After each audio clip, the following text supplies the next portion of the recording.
नमस्ते दोस्तों। आज हम बात करने वाले हैं जानु शिरासन के बारे में। जानु का अर्थ होता है घुटना, और सिर को जब हम घुटने से लगाने का अभ्यास करते हैं तो दैट इज जानु शिरासना।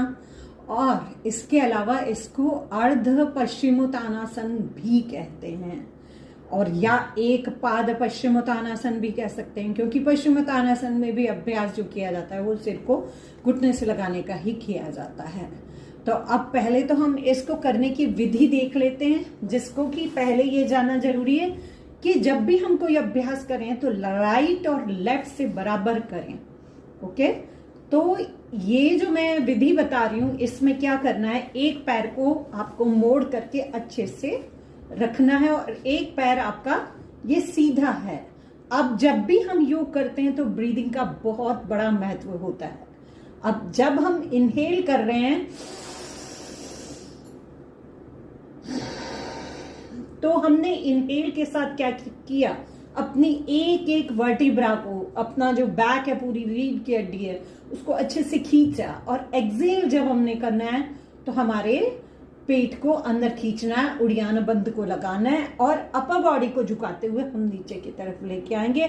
यथासंभव यथाशक्ति हमें काम करना है, ये योग का पहला नियम है। सो पहले आप देख लीजिए कि जानु शिरासन कैसे होता है। सो टेक योर इनहेल, हमने अच्छे से एक्सेल किया, अपर बॉडी को खींचते हुए हम यहां ले आए। अब हमें बार बार इनहेल एक्सेल, तो अपने सिर को घुटने से हमने छुआ। इस तरह से ये जानु शिरासन किया गया। इसके लाभ क्या हैं, क्यों इसका अभ्यास करना चाहिए, तो देखिए ये पूरा ऊपर से नीचे तक पूरी बॉडी को फायदा दे रहा है।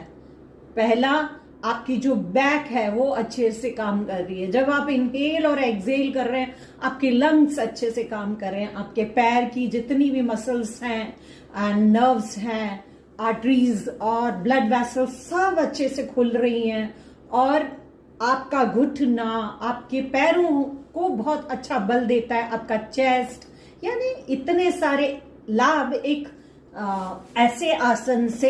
अच्छा, यथाशक्ति यथासंभव का अर्थ ये है कि जहां तक हमारी स्थिति जाती है, यानी अगर हम इनहेल और एक्सेल करके यहां तक जाते हैं तो धीरे धीरे हमें नीचे की ओर बढ़ना चाहिए।